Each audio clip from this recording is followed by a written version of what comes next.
I would take this opportunity of welcoming our second illuminary speaker, Professor Dr. K. Parameshwaran, who would enlighten us by speaking on the topic of spirituality, harmonious legal order, peaceful world governance, and humanity as an unity as justice. Ms. Anuja Tripathi, our co-convener at CCLSR, would give a short introduction about Sir. Anuja, over to you now. Good evening to all the luminaries, dignitaries, and the participants present here with us on this seminar. I'm very pleased to have the opportunity to address Dr. K. Parameshwaran. Dr. K. Parameshwaran is an associate professor of law and former dean of academics at Gujarat National Law University, India. He holds bachelor law degree in Administration and Law, Masters in International and Constitutional Law, and PhD in International Law.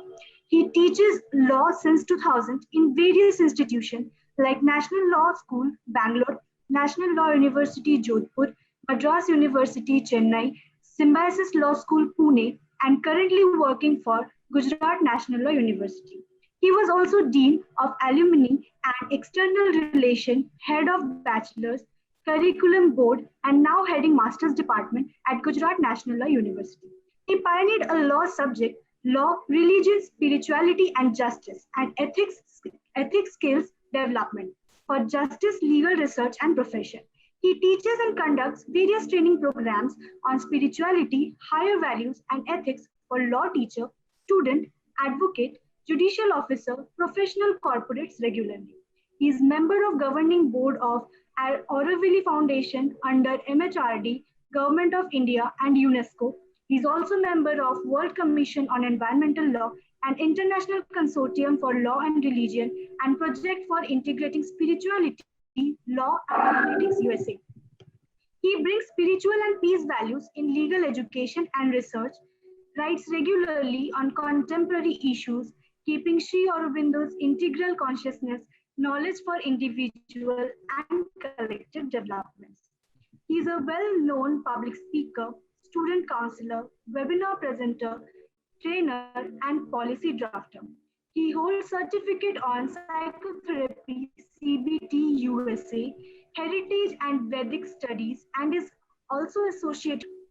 He mentors various stakeholders to understand higher purpose of law and justice through self-awareness and universal consciousness for individual and social goals. He lived in Sri Aurobindo Ashram, Pondicherry, practices integral spirituality, and conducts weekly spiritual classes in Gujarat. We are very pleased to have here with us Dr. K. Parameshwaran, sir, to enlighten us on spirituality, harmonious legal order, peaceful world governance, and human unity as justice. Thank you, sir. Thank you so much. Am I audible? Yes, sir, you are audible. Thank you. My heartfelt gratitude to each and every one of you. Professor Dr. Achyut Samanta, founder, KIIT University. Professor Dr. Hirchikesh Mohanty, Vice Chancellor of the KIIT University. Professor Dr. Shashmita Samanta, Pro VC, KIIT University. And our dear Professor, Professor Dr. Bhavani Prasad Panda, Director of the KIIT Law School. And my dear colleague, Kaivalya Garipati, Dr. Yogesh Mishra, each and every faculty, students, and participants. I thank you so much for giving me this wonderful opportunity, which is a national webinar on the Federation of Earth and World Governance. Today's distinguished speaker, Professor Glen T. Martins, spoke so much about the importance of the world constitution, the importance of the world governance, and many things. He shed so much of illuminating lights on how to go about, what are the challenges that we have, and where do we find the solution, and how do we go about. It is my earnest attempt for today that I would like to outline, continuing from where Professor Glen Martin has given all of us and opened a new gateway for us, I would like to share, based on Sri Aurobindo's view of human unity, how to get into an understanding of this particular perspective, which is a very important concern for our future humanity. The title that I have here is Spirituality, Harmonious Legal Order, Peaceful World Governance, Human Unity as Justice.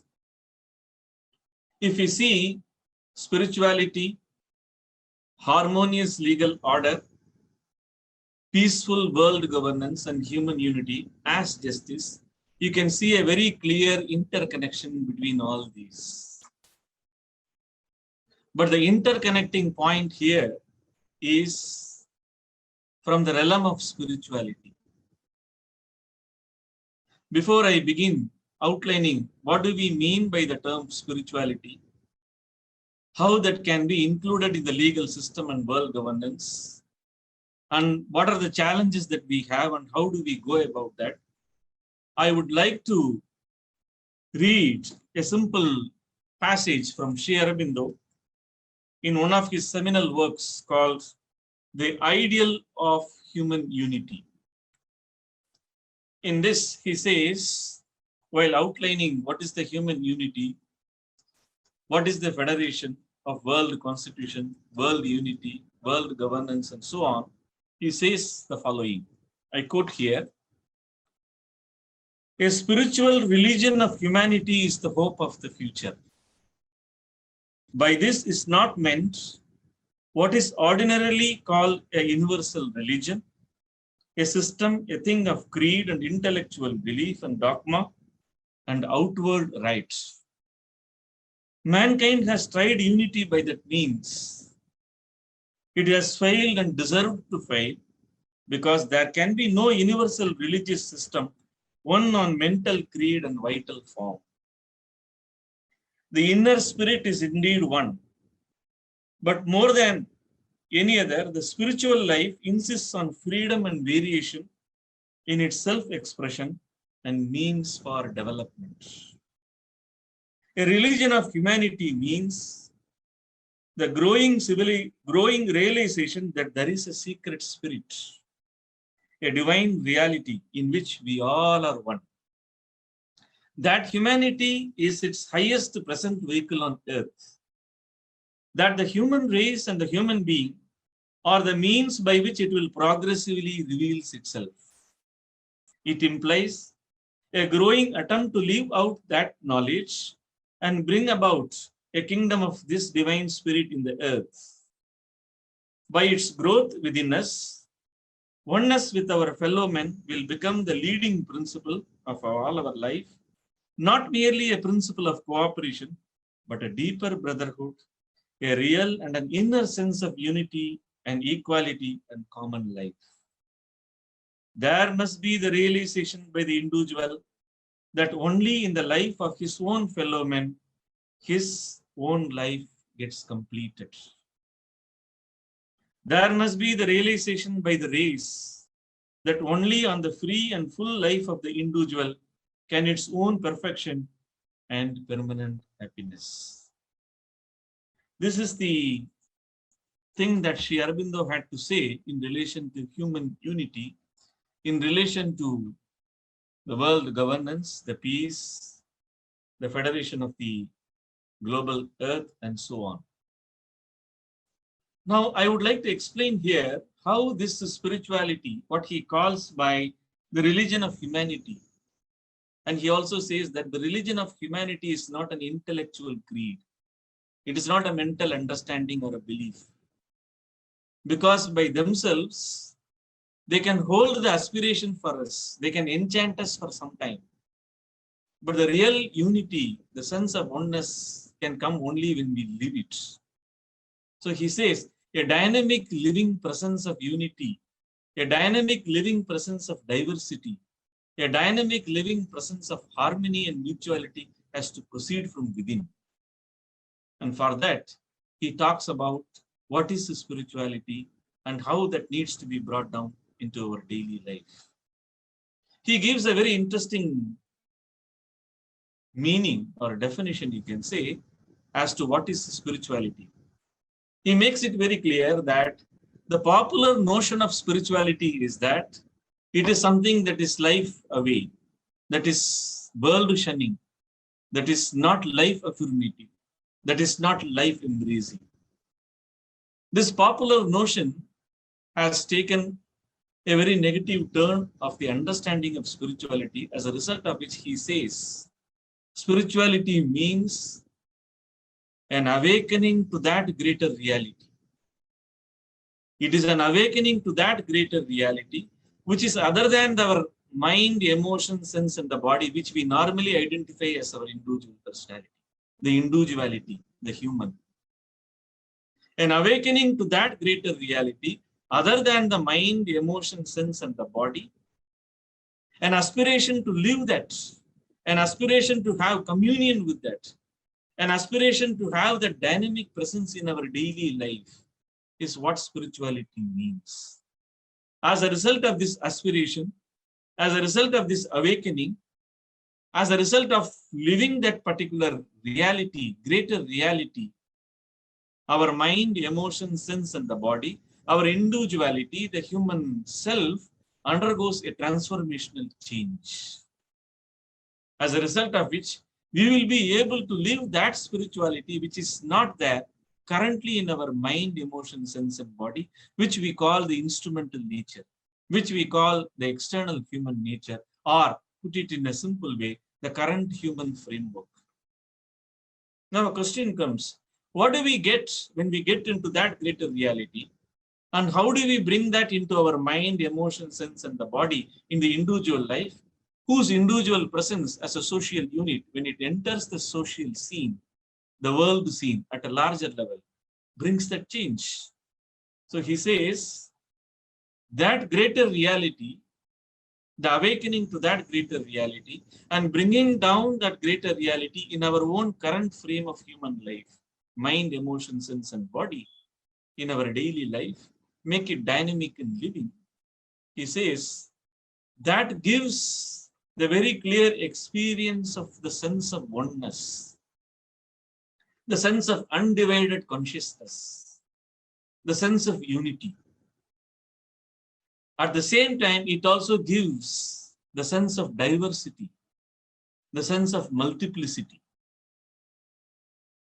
At the same time, it also gives the harmony and the interdependence. This awakening to that greater reality, the spirituality, whose values are oneness and unity, diversity and multiplicity, the interdependence and harmony, if we bring it to that individual level, to our own mental frame, to our own emotional frame, to our own sensory frame, to our own physical frame in the individual life, and bring it and take it to the social life, the political life, and so on, starting from the social community to that of a nation, to that of a world, and so on. He says, the ideal of the oneness and the unity, the ideal of the diversity and multiplicity, the ideal of that coexistence, interdependence, and harmony becomes very relatable to our individual life and social life, where this interrelationship exists. When I was studying this ideal of human unity by Sri Aurobindo, I was struck by this principle that what in the Constitution we call it as equality, liberty, and fraternity is exactly a derivation of that spiritual reality. It is the sense of oneness and unity, the undivided consciousness, which brings at the social level, political level, legal level, and so on, the equality. The equality which the Constitution has envisaged has come from that zone. It is the human aspiration, the human assent that has taken from that source.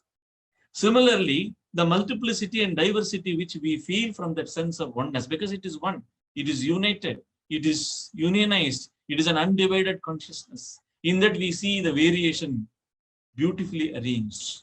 We see the diversity coexisting together, which is exactly what is coming out which is exactly what the Indian Constitution or any other constitution for that matter, each and every constitution around the world takes it as liberty and freedom.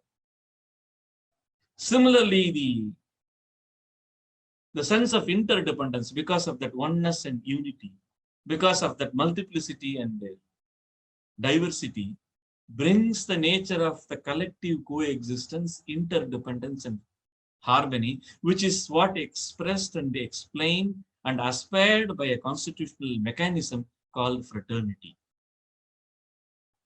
Now, it is very easily relatable. Many a times people ask me, what is this spirituality that you are teaching in your subject called Law, Religion, Spirituality, and Justice that I do in my Gujarat National Law University? I am very clear. I say that spirituality means, or true spirituality means, living that reality of that sense of oneness and unity, living that reality of the multiplicity and variation and diversity, living that reality of the collective coexistence and interdependence, as a result of which the constitutional requirements, the legal requirement of equality, liberty, and fraternity easily and automatically, naturally gets achieved. Of course, this process of getting awakened to that and bringing it down to our human life is what is called the spiritual practice, the yoga, and so on.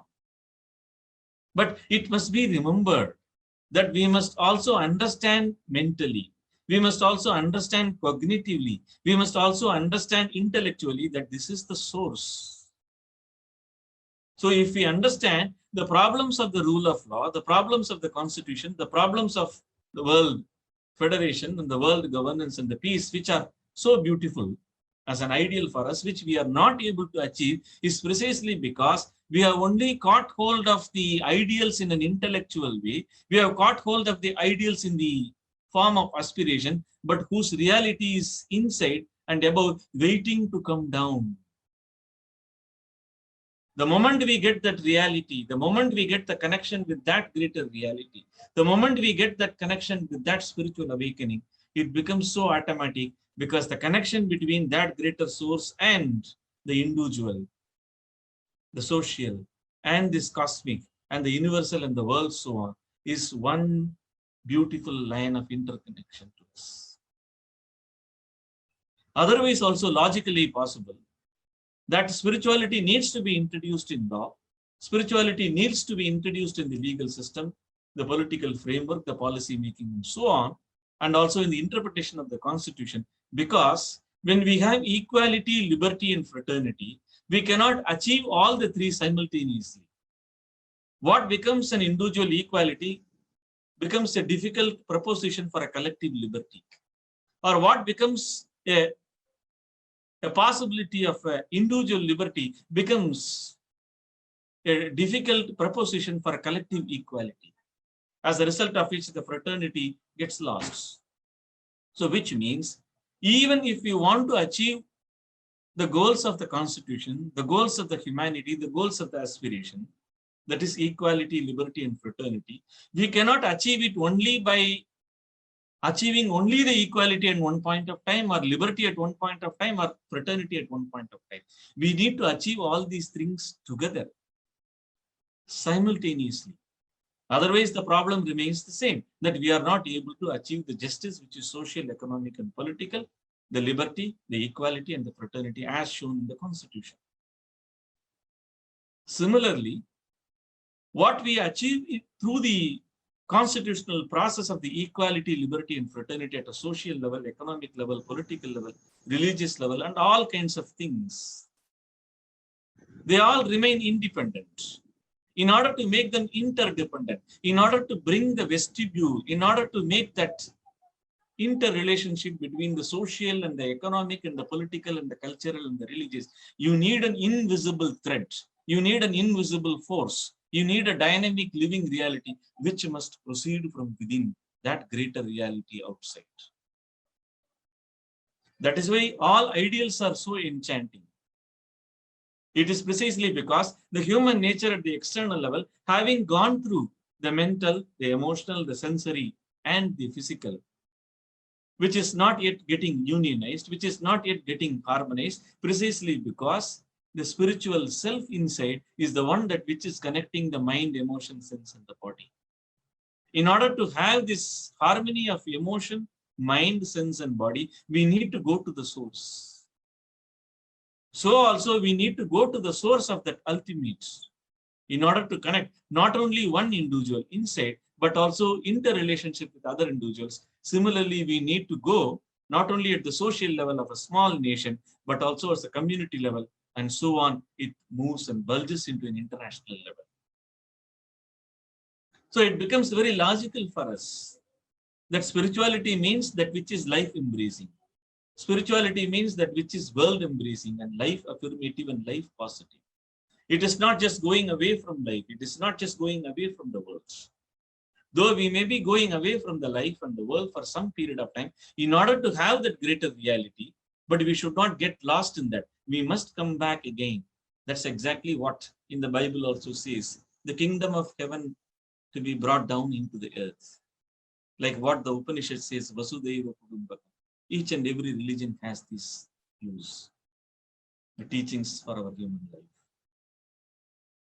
So spirituality, when it is taken at the individual level and when it is practiced at the individual, it has a direct contribution to the social, economic, political, cultural, and so on at a small social unit, at a small community unit within the nation. When it bulges and overgrows and then becomes great, it becomes a national unit, which then between two nations become an international relation and so on.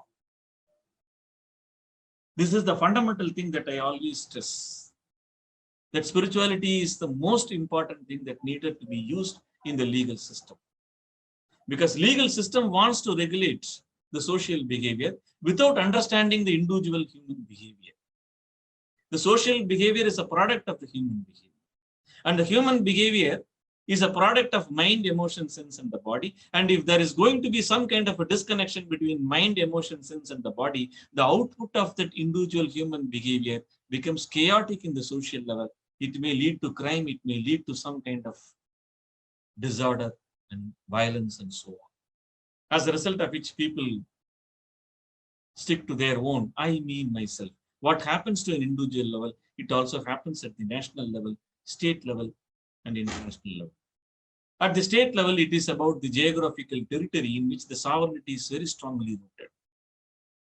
What is being experienced by the individual in its ego consciousness, which is a divisive consciousness, different from that undivided state of consciousness in which unity and equality coexist beautifully.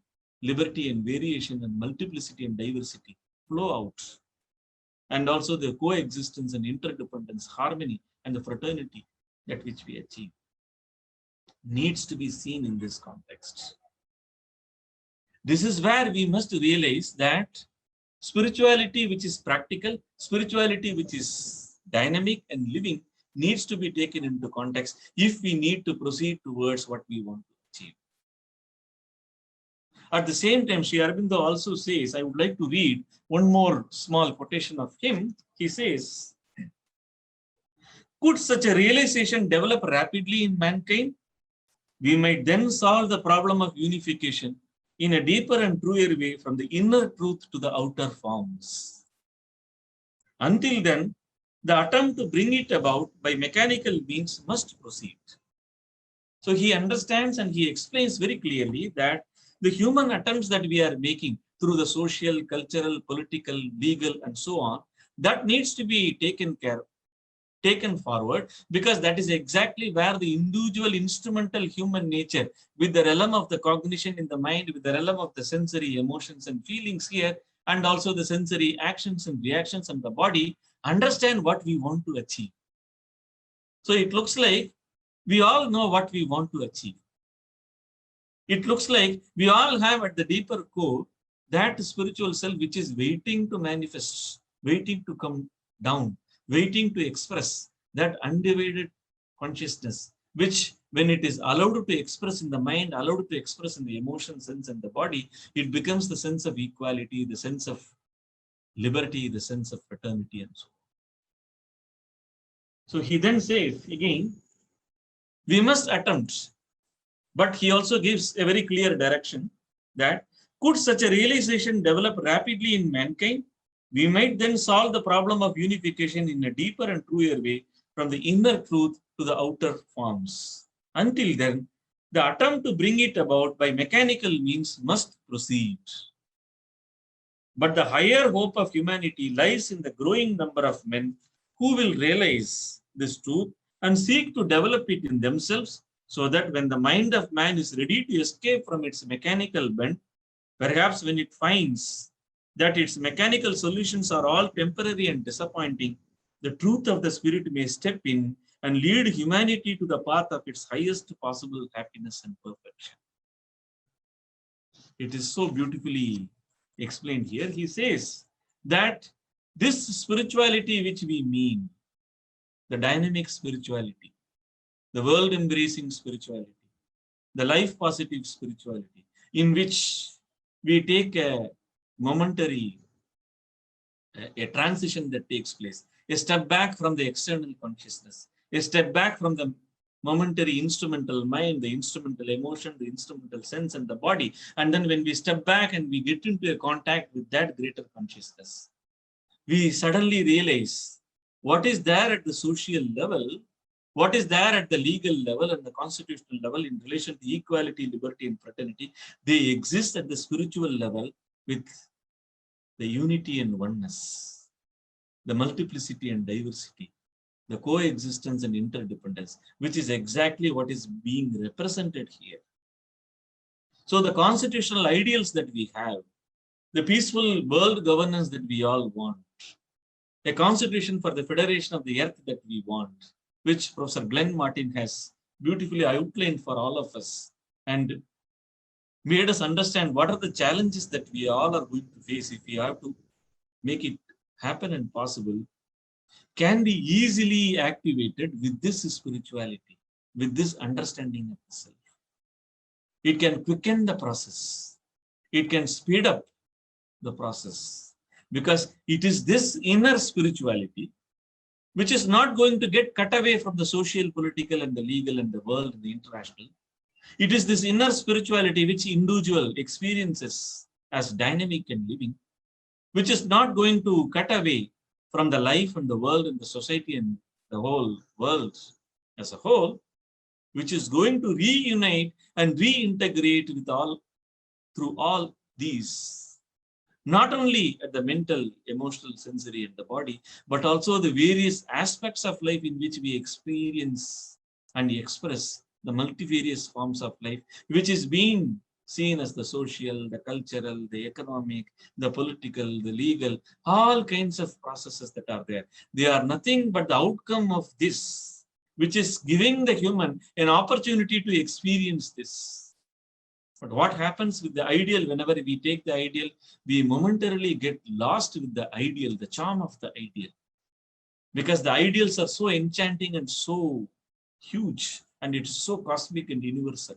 If we really achieve it, it becomes so easy for us. But the nature which is giving these kind of ideals, the nature which is pushing us to go through these all kinds of ideals of unity, mutuality, and harmony, is nothing but provoking our own mind, provoking our own sensory reactions, provoking our own life energies, provoking our own body. And in all the actions of the social, cultural, political, legal, and so on, in all those things, it is getting provoked. But at the same time, we must become very conscious of from where the push is coming, who is the one that which is pushing us, and who is the one which is going to make it realize. In one of the statements of Professor Glen Martin, he said, this self-realization should also be a process as well as an end. It cannot be just an end. The process is also an end. What is popularly known as the means as well as an end, they both are one and the same. We can't cut these two things. As a result of which, we will be able to achieve this. So what is required is the psychological modification, a psychological journey, an understanding, and a conscious choice to align oneself to that greater reality. And then see from that greater reality how our mind operates, how our mind goes dogmatic, and then expand it. Similarly, from that inner position, to expand the life energies, the vital energies, the sensory reactions, the emotions and sentiments. Similarly, at the bodily and the physical level. If we do that, it becomes very easy because that is that one reality which is governing all of us. So it is imperative to connect with that individual self inside and then bring it at the life level and then slowly universalize it in our daily actions of life, the social, the political, the academic, the legal, and so on. Now, finally, a question that comes to us is that how do we do this? How do we operate this? Many times people ask this. I used to say there are two important conditions for this. One is to intellectually understand the necessity of this. That's why I'm teaching this as a full paper in Gujarat National Law University. To make students, to make legal research, to make legal reasoning, to understand how the policies are made, to understand how the public executive actions are made, to understand how the judicial interpretations are made, and to make them understand that this kind of a constitutional framework that which is there before us is actually a product of that higher consciousness, which the human aspiration caught hold of it, and then it needs to re-engineer and reprocess it by withdrawing inward, getting connected inward, and then again re-entering into the world and life, and then bringing it out. For that, we require the first, the awareness point, the consciousness point. And then it is left to the individual to practice it. This, if we do, it becomes very easy for us because the life, the nature, the world, the whole cosmos and the universe, which is guiding us through these kind of suggestions, through these kind of nudgings, which are no doubt enchanting, is precisely because partially there is something inside us is getting connected with that. We need to make that partial thing a complete thing by getting into that. A final quote from Sri Aurobindo is that he says, the saving power needed is a new psychological factor which will at once make a united life necessary to humanity and force it to respect the principle of freedom. The religion of humanity seems to be the one growing force which tends in that direction. For it makes the sense of the human oneness. It has the idea of the race, and yet at the same time it respects the human individual and the natural human grouping. But its present intellectual form seems hardly sufficient. The idea, powerful in itself and in its effect, is yet not powerful enough to mold the whole life of the race in its image. For it has to concede too much to the egoistic side of human nature, once all and still 9/10 of our being, with which its larger idea is in conflict.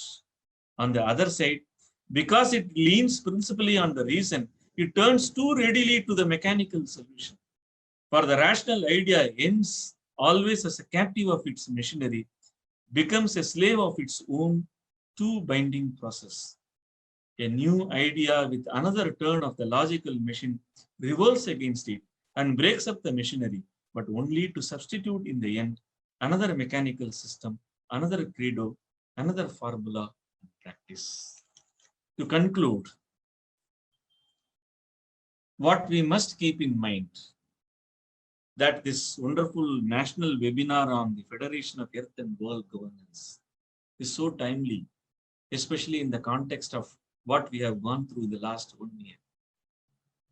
And it is so heartening to see Professor Glen coming to us, and through this wonderful university, KIIT, which is organizing under its Center for Constitutional Law Studies and Research, bringing this core point, giving us a direction again to connect with our own self in order to achieve what the Constitution has promised, in order to achieve what the international community is struggling to achieve.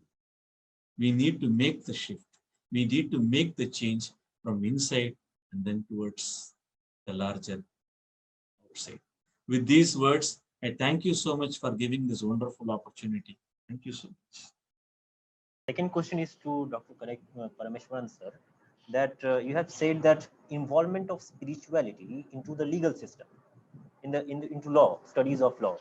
Now, in this in India, we don't study law until the age of say 18 because of the integrated law schools.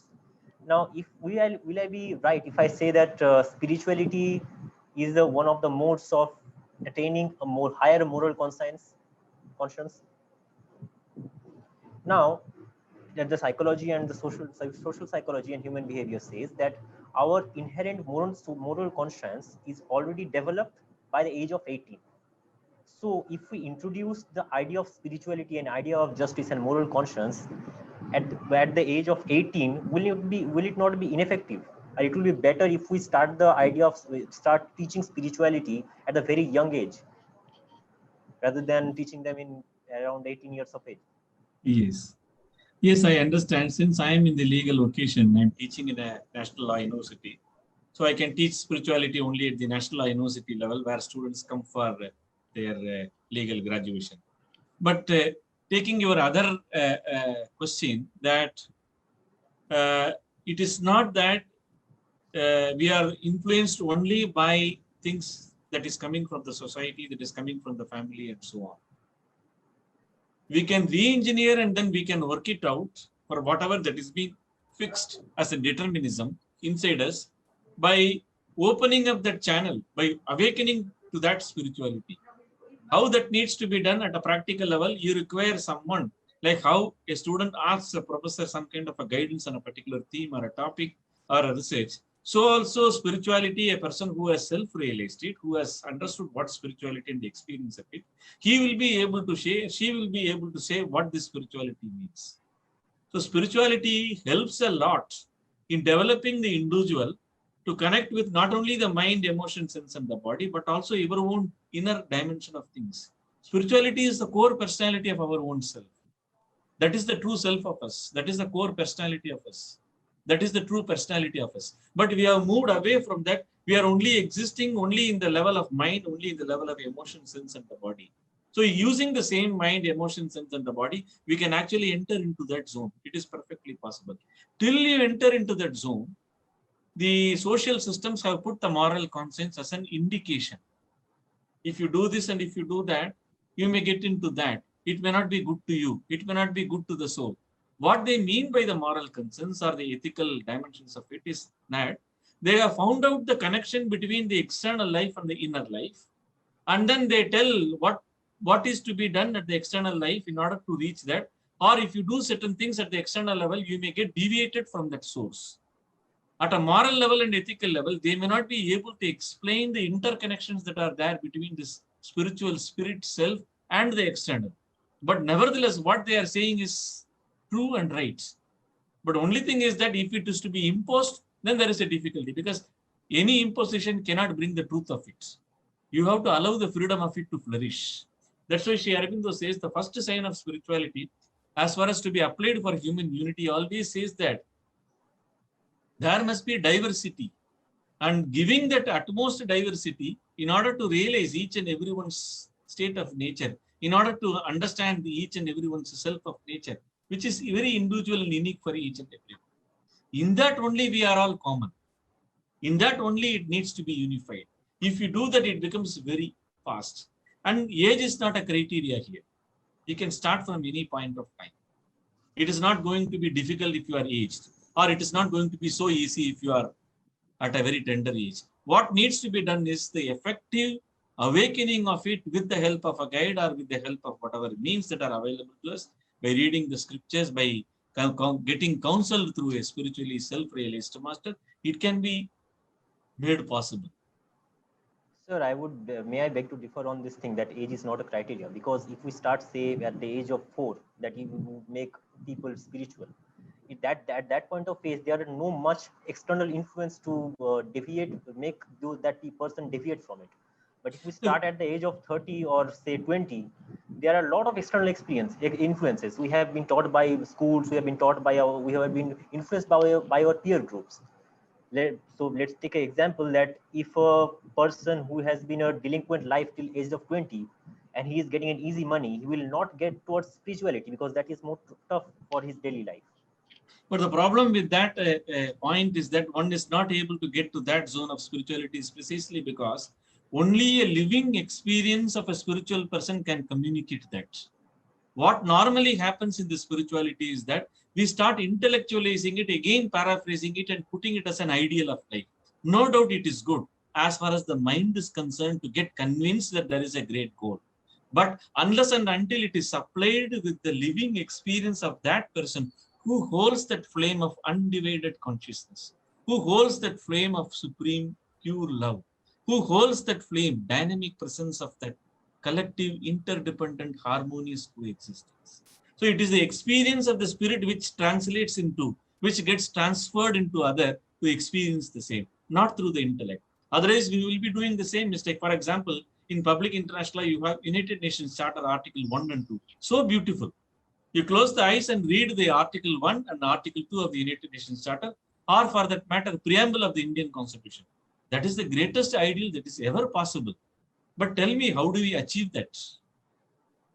There is no scope for achievement of it because these ideals are to be internalized because these have come from inside. That's why you see in the Indian Constitution also, they say preamble, it is said, we the people of India having solemnly resolved to constitute India into a sovereign, socialist, secular, democratic republic and to secure its citizens justice, that is social, economic and political. Of course, we need to move ahead. Social, economic, political, psychological and spiritual we need to go.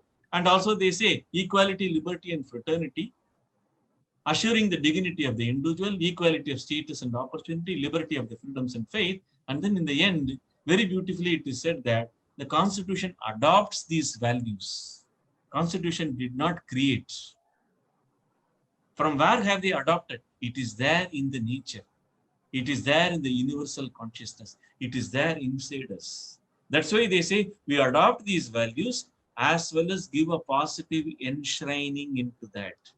That's where the positive law coming into picture. You can also very clearly see in the Indian Constitution the role of natural law, the role of positive law, the role of a real school, the role of critical school, but the spiritual school has not yet started. To say that justice is only social, economic, and political, it is to reduce the human nature only into social and economic, which we will not be able to do it, which is irrational. Even just I will give you a simple example. Take Article 14 and Article 21, the right to equality and the right to life and personal liberty from the Indian Constitution, or for that matter, any constitution. See what was Article 14 and Article 21 in the year 1950 when the Constitution was framed, and see what it is now in the year 2021. The Article 14 and Article 21 remains the same. Not even a single preposition or comma has been changed. But the output of that Article 14 and the output of Article 21 has gone to such a level, from the physical to the emotional, to the mental, to the cognitive, to the dignity, and it is slowly bulging towards the spiritual. So we must accentuate, we must speed it up by realizing the constitutional worth of a legal document, as well as the ideals which are enshrined in the Constitution, which is there inside us. Finally, we the people, it is we who have to do it. Thank you, sir. Thank you, sir. Sir, the next question is from Mr. Mubarak Khan, Assistant Professor, Al Amin College of Law, Bangalore. Mr. Mubarak Khan, you can go ahead with your question, please.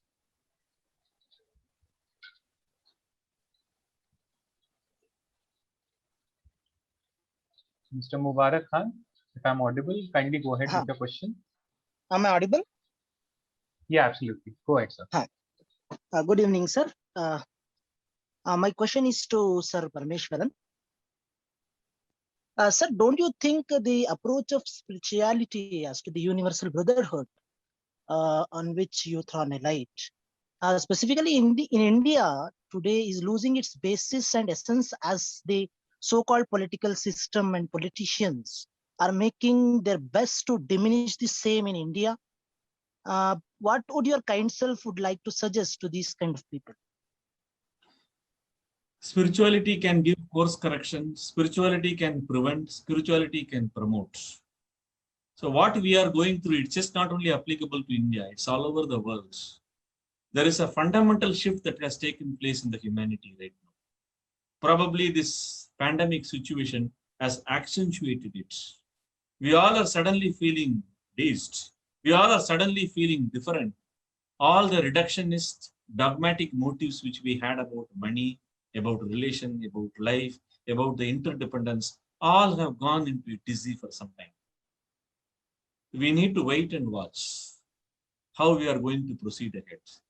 But instead of waiting and watching, we need to do, which means you and me, each and every individual, they have to take this call, each and every individual at the individual and the personal level and at the psychological level to take it. That's the only way to address this problem. No amount of intellectualization, no amount of the political understanding of it will not be of, no amount of it will be of any help to any one of us. Because spirituality fundamentally implies the living experience of it.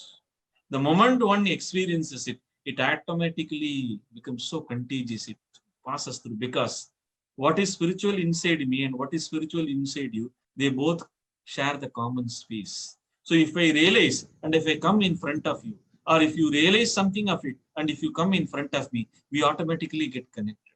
We automatically feel and we enrich and empower that space in which the sense of oneness, at least between you and me, are achieved. So this is the only way to go about. Thank you very much, sir. Thank you. Thank you, Mubarak, sir. Sir, next we have not a question, but an observation from Madam Sanghamitra from KLS. Ma'am, if you could just go ahead with your observation.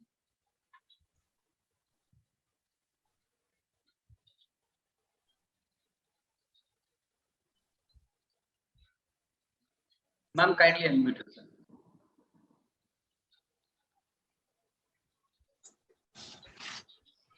Namaste to Glen Martin sir and Sir Parameshwaran, and it's a great opportunity after 7 days training program to meet you again at my school. And this is one observation actually what I realized from this training program. The spiritualism has offered the high definition of the power of the individual by connecting the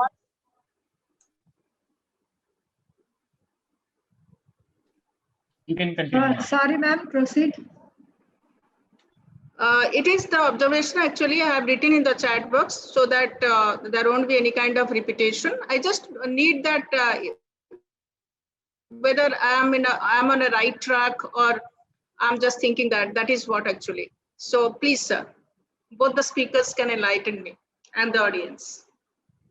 Would you repeat the question, please? The right track about what? It's not a question, sir. It is actually the spiritualism has offered the high definition of the power of the individual by connecting the individual with the humanity at large to work for world governance. What is manifested by both the honorable speakers, what I learned from both of you, sir. And it is just your kind observation on my observation. Thank you so much. I think that's very good. Yes,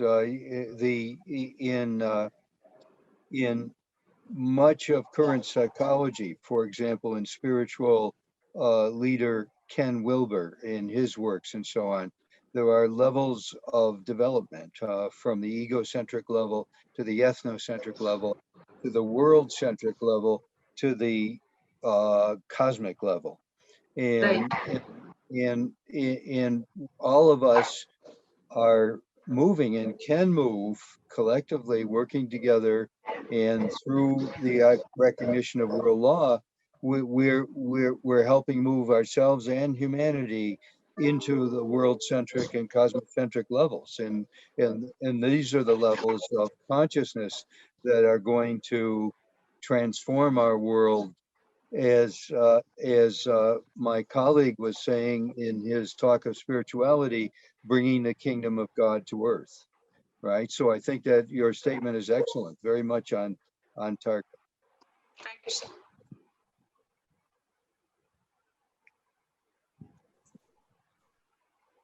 Should I say something? Yes, sir, please. Oh, okay, thank you.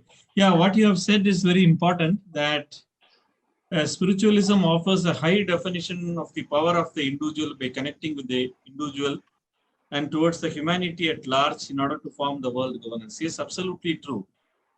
Spirituality is the common source of our life, common source of our planetary age, and so on. So if we connect with that, we will automatically be connected with everything and everyone. That is the beauty of it. And yet, without losing the individuality. Aurobindo very clearly emphasizes in many places that spirituality or internationalism or human unity should not be in such a way that it cancels the individual who has a unique variation, which is given by the soul, which he is sharing or she is sharing in his or her own space.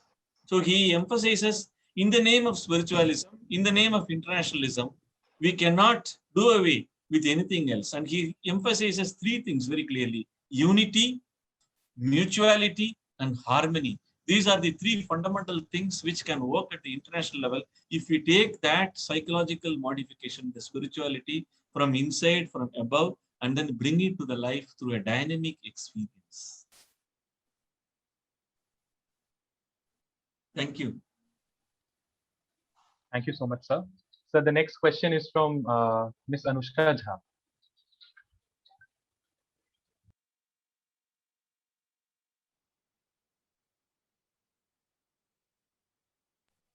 Anushka, kindly go ahead.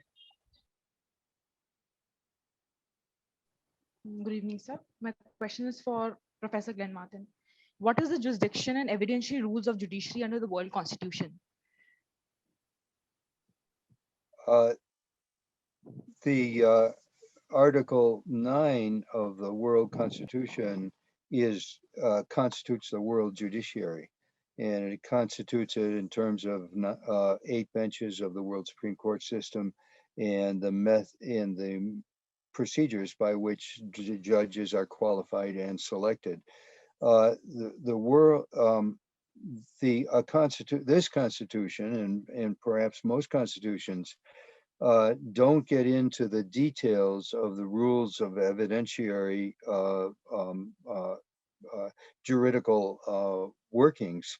This is something that would come from world law itself. In other words, the World Parliament, once constituted, would be developing those kinds of rules. However, the Provisional World Parliament, which has operated since 1982 under the authority of the Earth Constitution, the Provisional World Parliament has developed and passed provisional world legislative acts which identify rules of evidence, rules of procedure with regard to any number of crimes.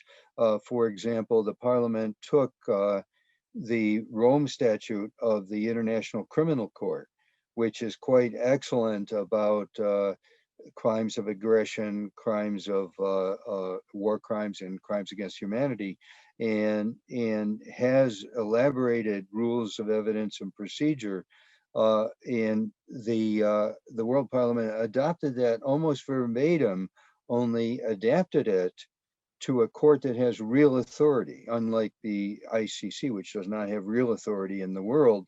The world court system would have real authority. So we're in the process of developing precisely what you're talking about. But ultimately, as I say, this is not the role of the Constitution itself. It's the role of the legislature to develop such rules. I hope, does that address your question?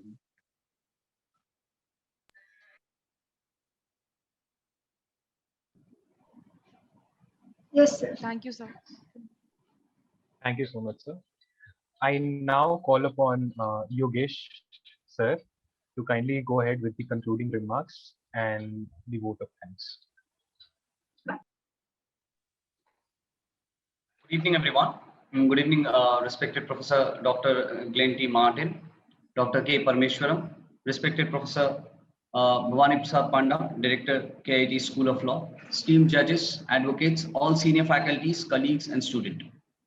I, Yogesh Mishra, Assistant Professor, School of Law, will just give you the insight of today's lecture, and then we'll proceed with the vote of thanks. As we know today, we gathered with regard to discuss about the Federation of Earth Constitution and the World Governance which was one of the insight which has been given by the two of the speakers.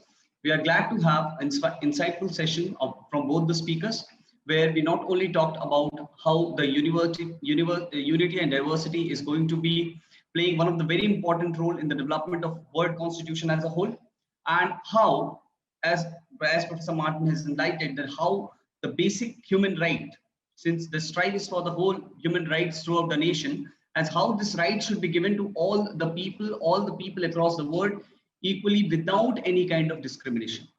And we all know that there is no unity without diversity and vice versa. So world being a fragment, we have to come together to form a constitution which is dealing with the aspects of different diverse nations, and collaborating in such a way that a unity is established throughout the world. Okay.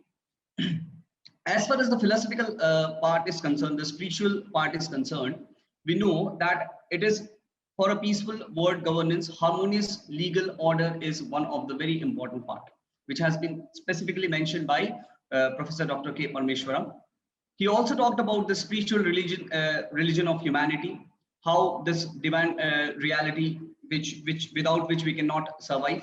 And the most insightful thing which he stated is about what the Constitution has promised to us and how far we have achieved what has been promised.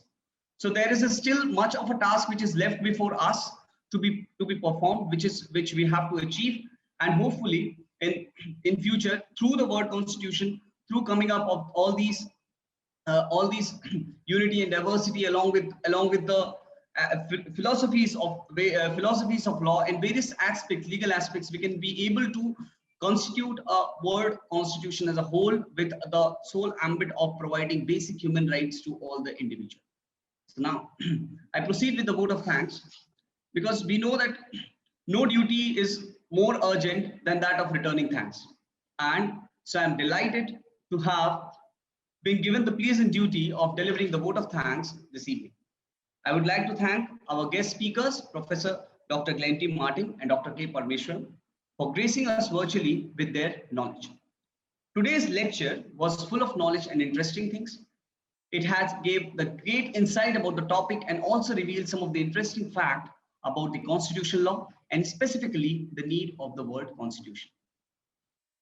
I'm sure after this insightful session, majority of us will look into the further study of the whole of whatever has been discussed and carry out research on these whole topic.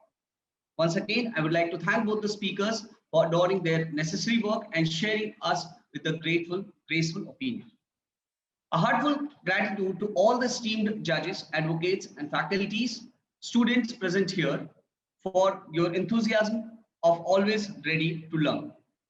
Finally, I would like to thank a heartful gratitude to our esteemed founder, Sir Dr. Achyuta Samanta, who is the iconic educationalist, emblem to serve humanity, a beacon of light for the social transformation, and oppressed and the marginalized for his support. In absentia, I will also like to thank esteemed Pro VC ma'am, Professor Sasmita Samanta, for her constant support and encouragement. Respected Rishikesh Mohanty sir, Vice Chancellor, and Registrar Sir, Professor Gyan Ranjan Mohanty. Esteemed Director, KIIT School of Law, Professor Dr. Bhawanipusar Panda, who has always been there as a wind in our sails for always pushing us towards the best version of ourselves. Thank you, sir, for all encouragement which we have received and all the support you have given us to organize this webinar. I would like to thank Professor Dr. Kaivalya Gregapati, Faculty Coordinator of CCLSR, for all her dedication and effort in making the event a successful one. Thank you, ma'am. This event could not have been possible without the student committee who really worked hard. Sincerest gratitude to Divyangana Das, convener, Ayush Verma, co-convener, Orko, Anushka, Namrata, Anuja, Suraj, Orko, Krishna, and Anirudh, Adrija, and many others. Thank you, everyone. It could not have been possible without your support to carry out such a wonderful event. I specifically thank the people who has been the backbone of the event, the technical and the administrative staff. Thank you, Santosh sir, for all the support and technical, all kind of technical supports that you have provided. With this, I end my vote of thanks, and I once again thank you all for gracing the event. Have a nice day ahead. Thank you. The participants, please fill the feedback form. The feedback form link is in the chat box. Copy from there, and also we will be sending it through your mail to your mail. So fill the feedback form without missing it. We will be distributing the certificates soon. Tomorrow by evening, you will receive the certificates for the webinar. Thank you all. We are closing this meeting. Thank you, sir. Thank you, Glen, sir. Thank you, Parameshwaran, sir. Thank you very much. Namaste. Martin, extremely thankful to you. Dr. Parmeshwaran, extremely thankful to you for participating in this program. Namaskar. Sir, namaskar, sir. Thank you, sir. Jai Thank you, Hind. everyone. Jai Hind. Thank you, sir. Thank you, Jai everyone, Hind, for Jai gracing the Bharat. stage. Thank you.